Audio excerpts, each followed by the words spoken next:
वो तहरीक जिसकी बुनियाद ही वायलेंस पर हो यानी तशद्दुद पर हो, वो कैसे पुरअमन हो सकती है? उसकी ओरिएंटेशन में ही वायलेंस आ जाता है, और जब वायलेंस आ जाता है तो फिर उस वक्त बयान नहीं किया जाता कि उससे बेगुनाह और मासूम भी मुतासर हो रहे हैं। मेरी मुराद ज़मान पार्क में होने वाली सरगर्मियों से है। ज़मान पार्क लाहौर के चंद बहुत ही पीसफुल इलाकों में से एक शुमार किया जाता है, और जब से इमरान खान यहाँ पे तशरीफ़ लाए हैं, अभी जब उन पर हमला हुआ मुबैना तौर पर, तो तब से लेकर यहाँ पे सरगर्मियों का एक महवर है और सियासी एक धमाचौकड़ी मची हुई है। मैं धमाचौकड़ी इसलिए कह रहा हूँ कि उन लोगों का क्या गुनाह है जो उन इलाकों में रहते हैं। आपको हक है कि आप पॉलिटिकल एक्टिविटी करें, आप सियासी डेमोन्स्ट्रेशंस करें, लेकिन सियासी डेमोन्स्ट्रेशन लोगों के पीस की कम कीमत पर क्यों हो, लोगों के अमन को ख़राब करके क्यों हो? यही नहीं, अब दूसरी सियासी जमातें भी करेंगी, और आपके पास क्या अखलाकी जवाज़ होगा उनको रोकने का? फिर इस वक्त टीएलपी को बैन रखने की क्या ज़रूरत है?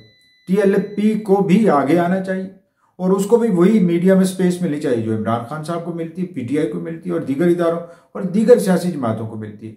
कल को पाकिस्तान मुस्लिम लीग नवाज मॉडल टाउन और उस गिरदो नवाह में इसी तरह से शुरू कर देगी हल्ला गुल्ला, और फिर वो हल्ला गुल्ला बढ़ते बढ़ते फिरोजपुर रोड पर आ जाएगा। इसी तरह कराची में एमक्यूएम के ऊपर भी तो यही इल्ज़ाम थे ना। तो अब अगर एमक्यूएम इसको जवाब बना कर अगर पंजाब के दिल लाहौर में ये हो सकता है, तो कराची में क्यों नहीं हो सकता? तो कराची में होता है, पीपल्स पार्टी अंदरून सिंध में करेगी, तो जो थोड़ी बहुत रिस्क कमाने की कोशिश कर रहे हैं लोग, उनकी भी जाती रहेगी। और होगा क्या आखिर में? फायदा किसका होगा? किसी का भी नहीं होगा।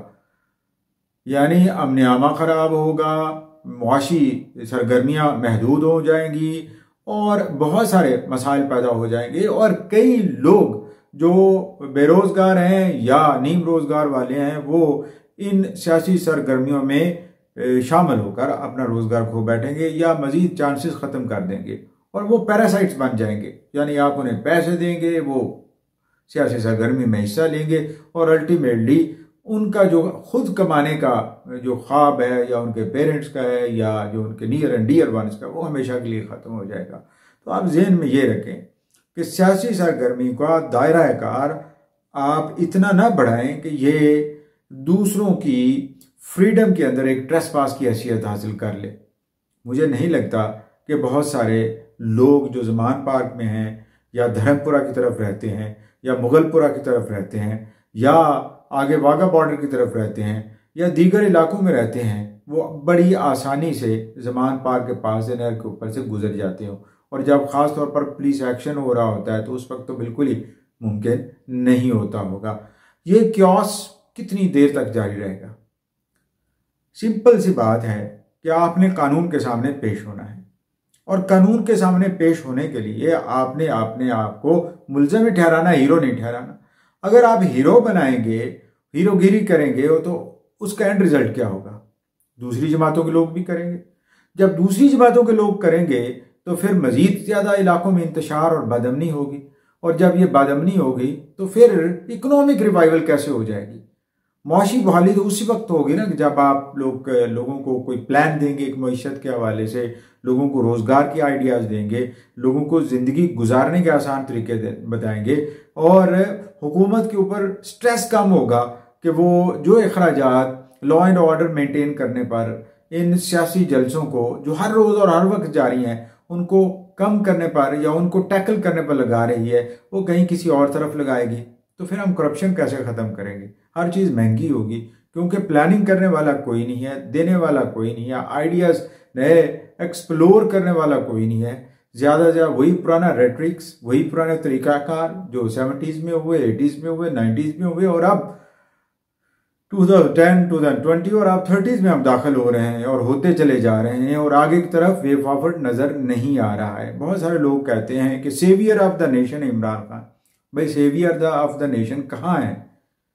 इनकी वजह से ही तो इकोनॉमिक सरगर्मी मुअत्तल हुई थी। 35-40 हज़ार अरब इन्हीं की वजह से मुल्क के ऊपर चढ़ा था ना। आइडिया क्या दिया था? किस पे अमल किया था? ऑस्टेरिटी की बात की, सादगी की बात की, भैंसें बेची, सब कुछ बेचा, और फिर बड़ी बड़ी गाड़ियां खरीदना शुरू हो गया, और वही अल्ले तल्ले वही एक्सपेंसेस, प्राइम मिनिस्टर हाउस के एक्सपेंसेस उस वक्त और आप कंपेयर कर लें, आपको खुद आइडिया हो जाएगा क्या कुछ होता रहा, क्या कुछ होने वाला है। हम होश के नाखून नहीं लेंगे क्योंकि हमारे लीडर हमें होश के नाखून लेने का मौका ही नहीं दे रहे हैं। उनके ख्याल में यही है कि इनको इसी तरह इसी विशेष साइकिल में घुमाए रखो और इतना घुमाओ कि ये होश वगैरह भूल जाए और फिर जो चाहे वो फैसला करें। महला सबके हैं, सबके पुरताइश खाने हैं, सबकी सवारियां बहुत महंगी हैं, करोड़ों रुपए की हैं, सबके पास सब कुछ है, नहीं है तो आवाम के पास नहीं है। और आवाम के अमन के पास जो थोड़ा बहुत अमन रह गया था उसको भी खलल डालने के लिए इस तरह की सरगर्मियां हो रही। अब इस्लामाबाद को ही देखिए, जो कल वाक़यात रूनमा हुए हैं, 60 लोग इन्वॉल्व पाए गए हैं, पुलिस पर हमलों के, और टीयर गैस तक इस्तेमाल हुई है पुलिस के खिलाफ। यानी जो पुलिस इस्तेमाल करती है वो पुलिस के खिलाफ इस्तेमाल हो रही चीज़ें। तो क्या इमरान खान साहब को ये मालूम नहीं है कि उनके वर्कर्स वायलेंट हो चुके हैं और खुदा न खास्ता वो नुकसान करेंगे, और नुकसान करेंगे तो उस नुकसान की जिम्मेदारी किसकी गर्दन पर आएगी और वो क्या निकल पाएंगे उससे? क्योंकि जितना ज़्यादा आप उनको आज़ादी देंगे या हदायत, अभी तक मुझे कोई ऐसा मैसेज खान साहब का नहीं आया जिसमें उन्होंने कहा हो कि भाई एहतजाज करना है, पुरअमन करना है, 144 की वायलेशन नहीं करनी है और सड़क के एक तरफ एक जगह बैठकर एहतजाज करना है या यहाँ तक महदूद रखना है।